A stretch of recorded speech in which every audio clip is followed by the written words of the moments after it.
बिस्मिल्लाहिर्रहमानिर्रहीम। नाजरीन, प्रोग्राम खोज में वकास भट्टो का आपको सलाम।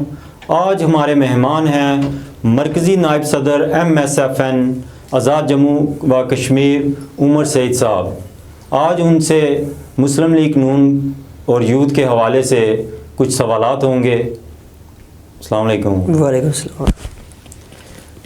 उमर साहब, चौधरी तारक फ़ारूक साहब बिम्बर में नून लीग का मजबूत चेहरा रहे हैं, मगर इलेक्शन हारने के बाद हलके में अमली अपोजिशन नज़र नहीं आई। क्या ये नून लीग की हिकमत अमली थी या कोई मजबूरी? वकास भाई, सबसे पहले तो मैं आपका शुक्रिया अदा करता हूँ कि आपने मुझे यहाँ पे मदऊ किया। देखें, जहाँ तक सवाल की बात है तो मैं आपके इस सवाल के साथ एग्री नहीं करता कि हमने अपोजिशन नहीं की। तारक फ़ारूक साहब ने अपोजिशन नहीं की, उन्होंने भरपूर अपोजिशन की। उनके कारकुनान ने भरपूर अपोजिशन की, उनके ख़िलाफ़ इंतकामी कार्रवाइयाँ की गईं। ख़वातीन टीचर्स को दूर दराज इलाकों में उनके तबादले किए गए। इसके अलावा हमारे ख़िलाफ़, हमारे कारकुनान के ख़िलाफ़ जो है वो इंक्वायरियाँ की गई हमारे सियासी हरीफ की जानिब से। तो हमने भरपूर अपोजिशन का सामना किया। और जहाँ तक आपके सवाल का ताल्लुक़ है, अपोजिशन का ये मतलब नहीं होता कि आप डंडा लेके चौक में खड़े हो जाएं या लोगों के बच्चों को डंडे लेके चौक में खड़े कर दें, वज़ीर आज़म का रास्ता रोकें, किसी स्पीकर का रास्ता रोकें। मैं इसको अपोजिशन नहीं समझता। जहाँ तक अपोजिशन है, हमने भरपूर अपोजिशन की है पूरे 5 साल और इसका हमने पूरी तरह से खुमियाजा भुगता है। और इसी का नतीजा है कि आज जो फार्मर प्राइम मिनिस्टर है, उसके लोग जो पिछले 5 साल उसके साथ चले, वो हमारा रवैया देख के आज हमारे साथ चल रहे हैं। तो अगर हम अपोजिशन ना करते या हम ये सारी चीज़ें फेस ना करते तो आज लोग हमारे साथ शामिल ना हो रहे होते। अगर आपकी बात मान ली जाए तो फिर आटे का मसला था, बिजली का मसला था, पानी का मसला था, इस तरह दूसरे छोटे इशू थे, लेकिन वहाँ अपोजिशन हमें नज़र नहीं आई। देखिए, सबसे पहले आटे पे और बिजली पे आवाज़ बुलंद की है पाकिस्तान मुस्लिम लीग नून के जो सिटी बिम्बर के सदर हैं राजा नईम गुल साहब। उन्होंने रिकॉर्ड ऑन द रिकॉर्ड चीज़ें मौजूद हैं कि आप देखें, मीरपुर चौक में जब भी एहतजाज हुआ, आसमानी चौक में जब भी एहतजाज हुआ, इवन पूरे हल्के में जहाँ जहाँ भी एहतजाज हुआ तो पाकिस्तान मुस्लिम लीग नून ने उसमें पूरी तरह पार्टिसिपेट किया, अपनी एक अलग पहचान रखते हुए। तो आप ये नहीं कह सकते कि आटे के मसले पे, बिजली के मसले पे जो पाकिस्तान मुस्लिम लीग नून है उसने आवाज़ बुलंद नहीं की। हमने पूरी आवाज़ बुलंद की। और जो बिजली और आटा जो सस्ता हुआ, उसके लिए जो फंड्स थे वो हुकूमत पाकिस्तान ने दिए। और पाकिस्तान में जो गवर्नमेंट है वो मियां मोहम्मद शहबाज शरीफ साहब की क़यादत में पाकिस्तान मुस्लिम लीग नून की है। 26 अप्रैल को यूथ कन्वेंशन कैसा रहा? अल्लाह का बड़ा करम रहा। हमारी तवक्कुआत से कई गुना ज़्यादा लोग जो है वो यूथ कन्वेंशन में आए। और मैं समझता हूँ कि ये काफ़ी अरसे के बाद बिम्बर में इतना बड़ा इज्तिमा और जिसमें नौजवानों ने बढ़ चढ़ कर हिस्सा लिया। लेकिन सोशल मीडिया की माने तो हमें यही नज़र आया कि वहाँ यूथ कन्वेंशन में यूथ कम और बुज़ुर्ग ज़्यादा थे।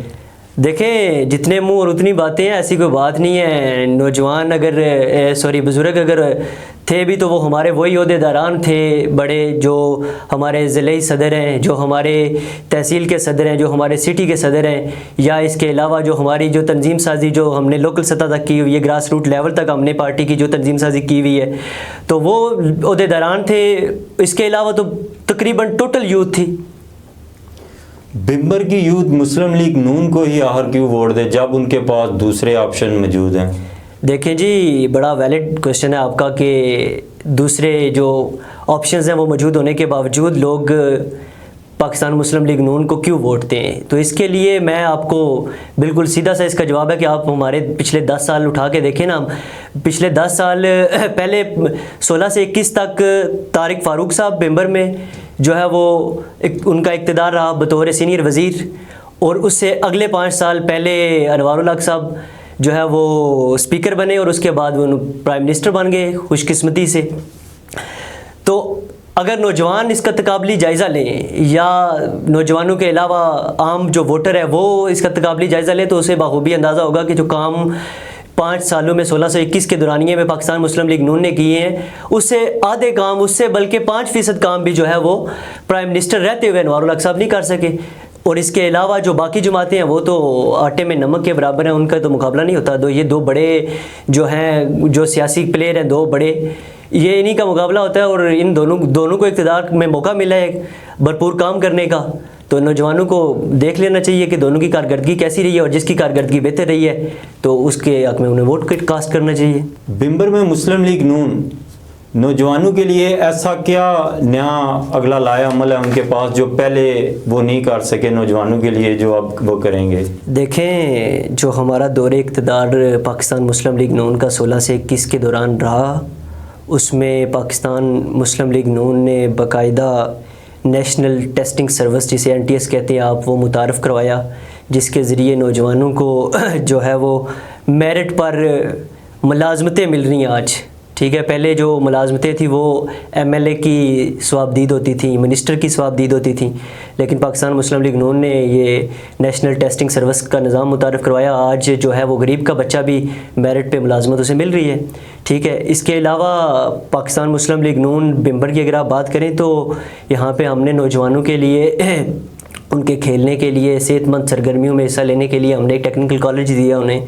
पाकिस्तान मुस्लिम लीग नून ने एक जिम्नेज़ियम हॉल दिया। पाकिस्तान मुस्लिम लीग नून ने जो है वो टेक्निकल कॉलेज नौजवानों को हुनरमंद बनाने के लिए, ये हमारी कारकर्दगी है। ठीक है, हम दावे नहीं कर रहे, हमारी ये कारकर्दगी है। और आइंदा के लिए, जहाँ तक आपका सवाल का ताल्लुक है कि आइंदा हम क्या करेंगे, तो आइंदा हमारे पास एक पूरा मैनिफेस्टो है, हमने एक पूरा प्लान तरतीब दिया हुआ है कि अगर अल्लाह के फजल करम से हुकूमत के बनाने के जो आइंदा चांसेस है वो तो बिल्कुल वाज़े नज़र आ रही है ना आसार। तो हुकूमत बनाने के बाद जो हम नौजवानों के लिए काम करेंगे, उसमें डिवीज़नल सतह पे हम टेक्निकल कॉलेजेस का क़याम अमल में लाएंगे। ठीक है, इसके अलावा AI बेस्ड कोर्सेज़ कराएंगे हम नौजवानों को। इसके अलावा हम तहसील लेवल पर एक ऐसी लाइब्रेरी कायम करेंगे हर तहसील में, जिसमें प्रोफेशनल कोर्सेज़ करवाए जाएंगे, कंप्यूटर कोर्सेज़ करवाए जाएंगे, टेक्निकल कोर्सेज़ करवाए जाएंगे, ई-लर्निंग के लिए नौजवानों को प्लेटफॉर्म मुहैया किए जाएंगे। इसके अलावा बैरून मुल्क रोज़गार के लिए जो है वो स्किल्स सर्टिफिकेशंस का जो निज़ाम है वो हम मुतारफ़ कराएंगे इंशाअल्लाह ताला। इसके अलावा तहसील सतह पर स्पोर्ट्स कम्प्लेक्स का क़याम अमल में लाया जाएगा। तो इसके अलावा बल्दियात को रियासती सतह पर फ़ैसला साजी में शमूलियत का हम मौका देंगे। जो नौजवान जिन्होंने बल्दियाती इलेक्शन लड़ के और बल्दियाती इलेक्शन लड़ने के बाद वो इस सिस्टम का हिस्सा बने, पॉलिटिकल सिस्टम का हिस्सा बने, उन्हें हम जो है वो रियासती सतह के जो फैसले हैं उनमें शमूलियत का मौका देंगे। मेरिट का नारा तो साबिक़ वज़ीर-ए-आज़म साहब का था। जी जी, आप कैसे इसको डिनाई करें? देखें, नारा लगाने में और प्रैक्टिकल करने में ज़मीन आसमान का फ़र्क है। नारे तो कोई भी लगा सकता है, लेकिन असल जो मकसद है वो काम करना होता है, और काम हमने करके दिखाया। NTS आपके सामने है। आपकी नज़र में चौधरी अनवार उल हक साहब का इक़्तिदार कैसा रहा? वहाँ क्या आवाम को रिलीफ मिल सका या नहीं? देखें, जहाँ तक आपके सवाल का ताल्लुक है, अनवार उल हक साहब का दौरे इक़्तिदार मैं समझता हूँ कि बाज़ हवालों से नहायत ही जो उसको कह सकते हैं कि शर्मनाक रहा। ठीक है, बहुत ही नाकाम रहा। वो अपना काम करने में मुकम्मल तौर पर नाकाम हुए। वो बेसिकली उनको काम से दिलचस्पी नहीं है, उनको सोने से दिलचस्पी है, उनको लोगों के तबादलाजात करवाने में दिलचस्पी है, उनको ख़वातीन टीचर्स के तबादलाजात दूर दराज इलाकों में कराने से दिलचस्पी है, उन्हें काम काज करने में कोई दिलचस्पी नहीं है। तो आपने पूछा कि उनका दौरे इक़्तिदार कैसा रहा। दौरे इक़्तिदार में जो सबसे शर्मनाक फ़ेल जो उनके ज़िम्मे है, जो इसका ख़मियाज़ा हम अगले कई साल भुगतेंगे, वो ये है कि जो रियासत जम्मू कश्मीर के नौजवान हैं, उन नौजवानों की जहन साजी पाकिस्तान के ख़िलाफ़ की गई। ये उनके दौरे इक़्तिदार का एक स्याह कारनामा है।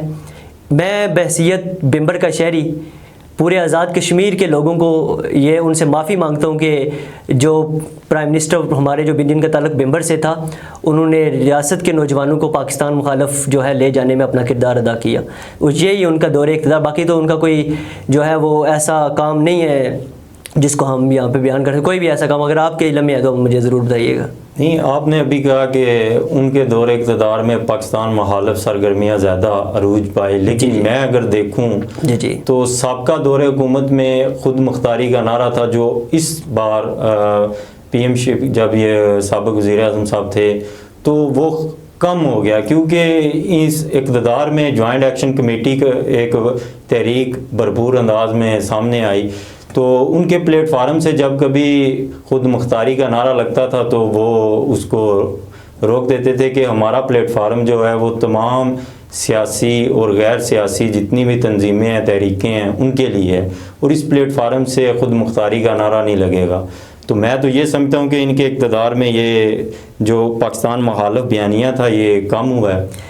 देखें, एक्शन कमेटी के प्लेटफार्म से जो नारे लगते रहे हैं, आप भी उससे बखूबी आगाह हैं और मैं भी बखूबी आगाह हूँ। और सोशल मीडिया का दौर है, आज घर बैठे हर नौजवान के हाथ में ये एक डिजिटल डिवाइस है, वो देखता है कि क्या हो रहा है और हकीकत क्या है। ठीक है, एक्शन कमेटी ने नौजवानों को अपने मकासद के लिए इस्तेमाल किया और पाकिस्तान के ख़िलाफ़ एक मुकम्मल जहन साजी की। ठीक है, आप उनके एहतजाज में देखें, एक सोची समझी साजिश के तहत जो है वो एंट्री पॉइंट्स बंद किए जाते थे। तो इसके पीछे क्या मकासद थे? और एक्शन कमेटी के पीछे भी अनवारुल हक साहब थे। वो कैसे थे?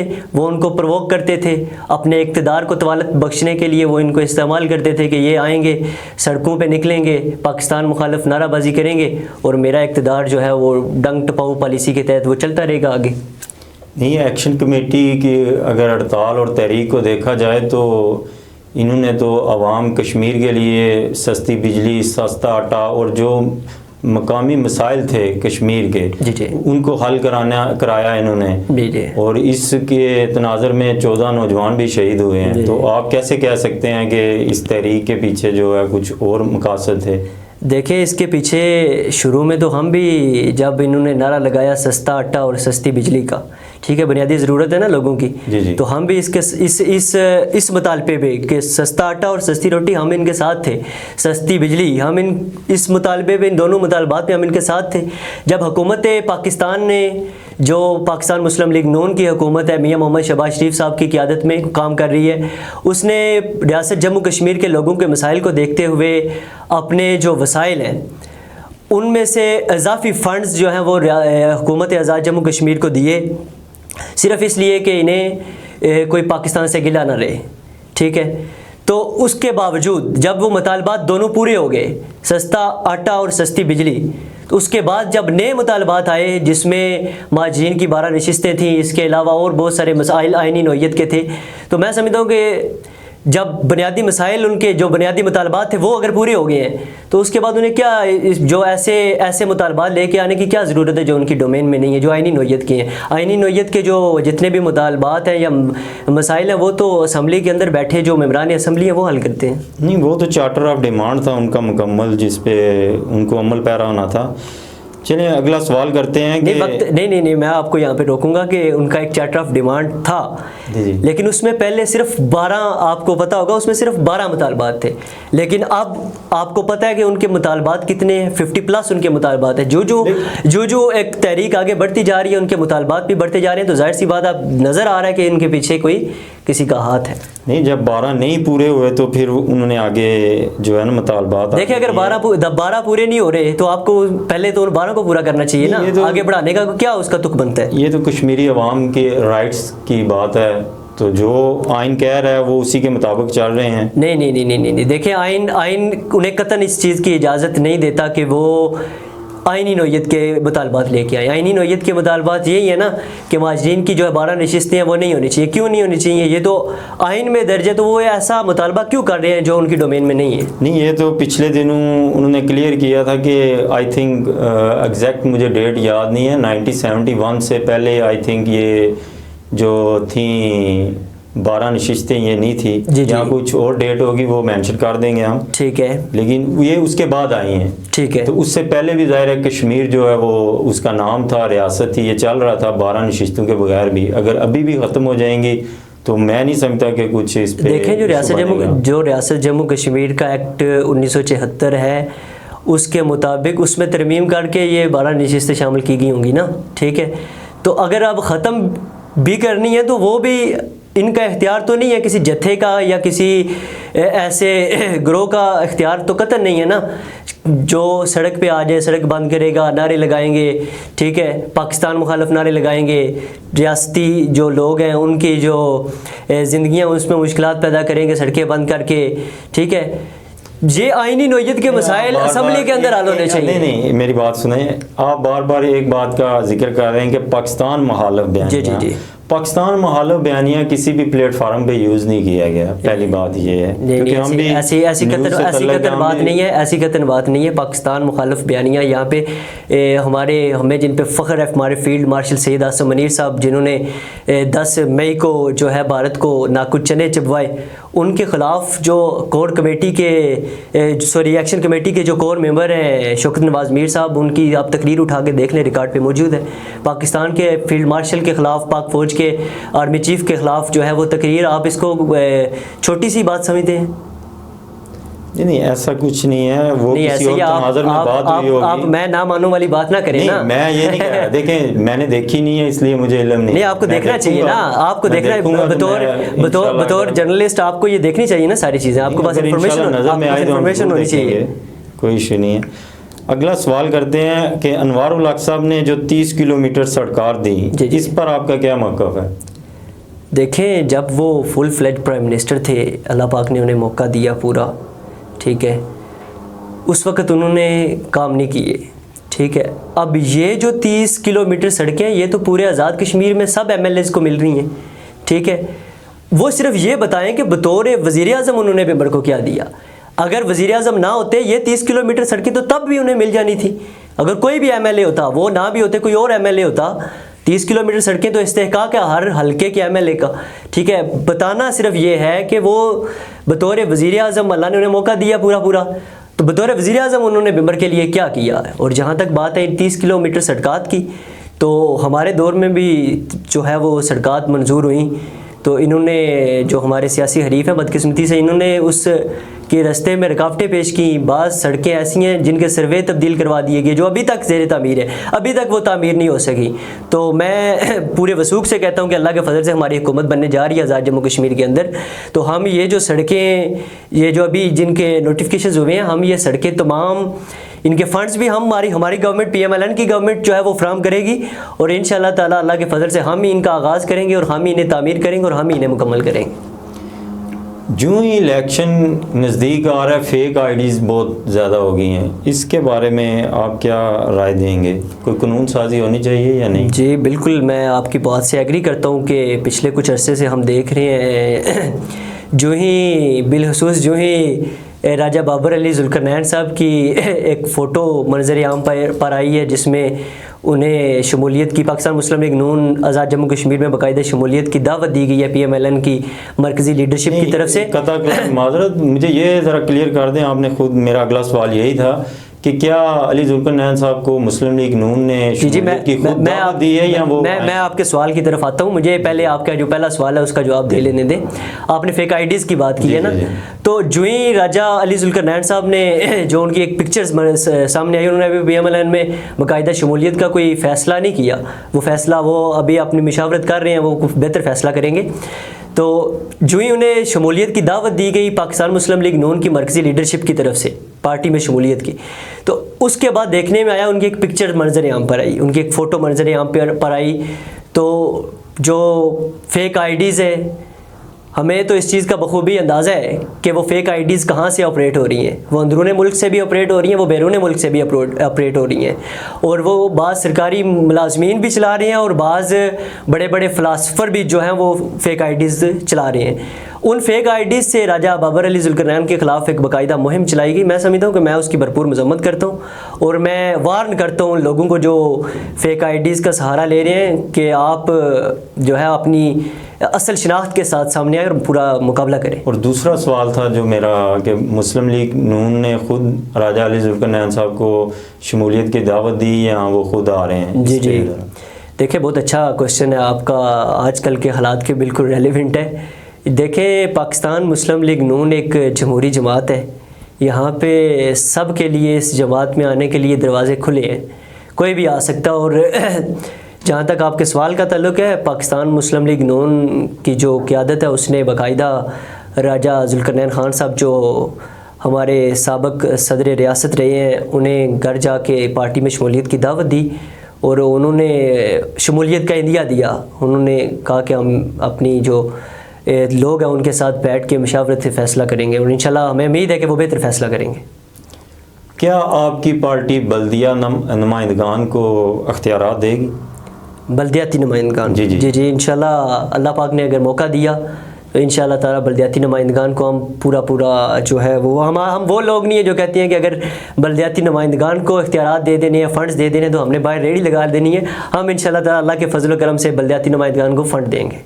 तो अगर उन्हें मैं पहले भी जिक्र कर चुका हूँ कि हम उन्हें जितने भी जो रियासती सतह के मामलात हैं, महकमा पुलिस है, महकमा सेहत है, महकमा तालीम है, और इसके अलावा बाकी जो जितने भी नेशनल सतह के जो मामलात होते हैं उनमें पूरा शमूलियत का मौका देंगे। तो अगर ये बात आपकी दुरुस्त मान ली जाए तो साबिक दौर हुकूमत में भी आपकी जमात इत्तेहादी थी, वोट बाकायदा आपने दिए, इस बार भी आपने इत्तेहादी हैं, तो इन दोनों दौरानियों में क्यों नहीं बल्दियाती नुमाइंदगान को इख्तियार दिए जाए? देखिए, पहले तो मैं आपके सवाल की तस्हीह कर दूं कि हम इत्तेहादी नहीं हैं, ना पहले इत्तेहादी थे ना अब इत्तेहादी हैं। हमने वोट कास्ट किया है, लेकिन देखिए आज़ाद कश्मीर के अंदर इस कॉन्स्टिट्यूशन में जो अबूरी एक्ट 1974 है उसके मुताबिक प्राइम मिनिस्टर को हटाने के लिए आप वोट जब देते हैं तो आप जो नया आने वाला प्राइम मिनिस्टर होता है उसके लिए भी वोट कास्ट कर रहे होते हैं, चूँकि सिस्टम एक तरीकाकार इस तरह का है। तो हमने जो है वो साबिक वज़ीर-ए-आज़म जो अनवारुल हक साहब है उनको हटाने के लिए हमारी जमात ने वोट दिया। अब आगे सिस्टम इस तरह का था कि उन्हें हटाने के लिए साथ में जो नया वज़ीर-ए-आज़म था आईनी तौर पे उसे भी वोट कास्ट करना मजबूरी थी, तो हमें वोट कास्ट किया। हम उनके इत्तेहादी नहीं हैं। बिम्बर में टेक्निकल कॉलेज और दानिश स्कूल दो बड़े प्रोजेक्ट्स हैं, इसका क्रेडिट आप किसको देंगे? देखिए, आप समझदार आदमी हैं, आपको बखूबी इस बात का अंदाज़ा है कि जो टेक्निकल कॉलेज है ये पाकिस्तान मुस्लिम लीग नून की जो गवर्नमेंट 16 से 21 तक रही उसमें चौधरी तारिक फ़ारूक साहब अपनी ज़ाती जो है वो कोशिश से लेके आए बिम्बर के लोगों के लिए, ना सिर्फ बिम्बर के लोगों के लिए बल्कि इसमें रियासत भर के नौजवानों का जो है वो फ़ायदा था। उन्होंने टेक्निकल एजुकेशन यहाँ से हासिल करनी थी। इसका एक फ़ेज़ मुकम्मल हुआ। ये AJK टेवटा के ज़ेरे इंतज़ाम एक प्रोजेक्ट था, तो इसका एक फ़ेज़ मुकम्मल हुआ। दूसरा फ़ेज़ जो है वो हुकूमती तब्दीली की वजह से शुरू ना हो सका, जिसके लिए फ़ंड्स जो हैं वो साबिक वज़ीर-ए-आज़म साहब उन्होंने जारी ना किए। तो ये बदकिस्मती समझता हूँ मैं कि ये नौजवानों के लिए था। उसमें सिर्फ जो है वो नून लीग के नौजवानों ने जो है वो जो हुनरमंदी है वो नहीं हासिल करनी थी, बल्कि across the party, across the रियासत लोगों ने यहाँ पे आके जो एजुकेशन टेक्निकल एजुकेशन है वो हासिल करनी थी। लेकिन इसको मैं समझता हूँ कि वो जो फॉर्मर प्राइम मिनिस्टर साहब हैं वो समझते थे कि ऐसा प्रोजेक्ट जिस पे तारिक फ़ारूक साहब का नाम आता है उसको मिटा दें, और उनकी सोच और फ़िक्र है, हम उनकी सोच पे दुआ ही कर सकते हैं कि अल्लाह पाक उन्हें हिदायत दे। नहीं, और जहाँ तक आपके सवाल दूसरा हिस्सा है आपके सवाल का, दानिश स्कूल आपको इसका बखूबी अंदाज़ा है कि ये मियाँ मोहम्मद शहबाज शरीफ साहब जब चीफ़ मिनिस्टर थे पंजाब के, उस वक़्त उन्होंने ये प्रोजेक्ट शुरू किया था, और अब उन्होंने इस प्रोजेक्ट को जो है वो रियासत जम्मू कश्मीर में और GB में गिलगित बल्तिस्तान जो है उसमें इसका दायरे कार को वसी किया। और इस सिलसिले में उन्होंने सबसे पहले बिम्बर में और उसके बाद नीलम में, बाग में, और अभी मरहला हवेली में भी उन्होंने एक जो है वो दानिश स्कूल बन रहे हैं, और इंशाल्लाह जल्द ये अपने पाए तकमील तक पहुँचेंगे। इसका क्रेडिट जो है वो मैं ऑब्वियसली मियाँ मोहम्मद शहबाज शरीफ साहब जो कायदे पाकिस्तान मुस्लिम लीग नून है, जो वज़ीर-ए-आज़म पाकिस्तान है, उनको दूँगा। नहीं, जहाँ टेक्निकल कॉलेज ज़रूरी है उसकी अपनी अहमियत है, तो यूनिवर्सिटी की भी अपनी अहमियत और ज़रूरत है। इस बारे में क्या कहें? बड़ा वैलिड सवाल है आपका। देखें, आज़ाद जम्मू कश्मीर में जो यूनिवर्सिटी है ना वो तादाद में इतनी हो चुकी हैं कि ज़रूरत से ज़्यादा है, और हायर एजुकेशन कमीशन सिर्फ एक यूनिवर्सिटी के लिए फ़ंड्स फ्राहम कर रहा है। तो जब वसाइल जो हैं वो तकसीम हो जाएंगे तो यूनिवर्सिटियों में जो फ़ीसिज़ हैं वो बच्चों से इतनी ज़्यादा ली जाएंगी कि उनके ऊपर जो बर्डन बढ़ेगा तो लोग तालीम से दूर भागेंगे। ठीक है, इसी तरह बिम्बर यूनिवर्सिटी जो आपने बात की है, बिम्बर यूनिवर्सिटी को भी 10-15 साल के लिए जो है HEC वो फ़ंड्स नहीं फ्राहम कर रहा। तो इसके नतीजे में क्या होगा कि जो टीचर्स हैं उनकी तनख्वाहें, जो बाकी मुलाजमीन हैं उनकी तनख्वाहें, बाकी जो अखराजात हैं वो पूरा करने के लिए जो फ़ीसिज़ हैं वो बच्चों की जेबों से निकाली जाएंगी। जब बच्चों की जेबों से निकाली जाएंगी तो ज़ाहिर सी बात है बाज़ लोग ऐसे हैं, जो बाज़ बच्चे ऐसे हैं जो महंगी तालीम अफोर्ड नहीं कर सकते। तो मैं समझता हूँ कि यूनिवर्सिटी के बजाय आगे वैसे भी दौर जो है वो टेक्निकल एजुकेशन का दौर है। आप अंदरून मुल्क या बैरून मुल्क जो है वो बेहतर रोज़गार कमाने के लिए आपके पास हुनर होना बहुत ज़रूरी है। आखिर में बिम्बर के नौजवानों और आवाम के लिए आपका कोई पैगाम? मैं बिम्बर के नौजवानों को सिर्फ़ एक ही पैगाम देना चाहूँगा कि आप बिम्बर के जो दो बड़े सियासतदान हैं जो मुसलसल पहले 5 साल 16 से 21 तक चौधरी तारिक फ़ारूक साहब और 21 से 26 तक साबिक़ वज़ीर आज़म अनवारुल हक साहब जो हैं वो इक़्तिदार में रहे, आप उनका वक्त काबिल जायज़ा लें और दोनों में से जिनकी कारकर्दगी आपको बेहतर लगती है आप उनके हक़ में वोट कास्ट करें। और एक और पैगाम जो देना चाहूँगा मैं नौजवानों को बिलखसूस, वो ये है कि आप किसी भी ऐसे जत्थे या मुल्क दुश्मन ऐसे अनासर हैं आजकल, आप उनके ट्रैप में हरगिज़ ना आइए। आप रियासत को मुकद्दम रखिए। हम इंशाअल्लाह ताला अल्लाह के फजल व करम से पाकिस्तान के साथ हैं और जो पाकिस्तान का दुश्मन है हम उसके रास्ते में रुकावट है। मेरा यही नौजवानों को पैगाम है कि आप पाकिस्तान के साथ खड़े हों और इंशाअल्लाह ताला कश्मीर बनेगा पाकिस्तान। कश्मीरी अवाम बॉर्डर पे पहली गोली जब दुश्मन की आती है तो सीने कश्मीरियों के आगे होते हैं, जब भी पाकिस्तान की तरफ पहली गोली दुश्मन चलाता है। इंशाअल्लाह यूथ समझदार है। बिल्कुल ऐसी है। इसी के साथ इजाज़त दें वकास भट्टो को। नेक्स्ट प्रोग्राम में फिर मुलाकात होगी। वास्सलाम।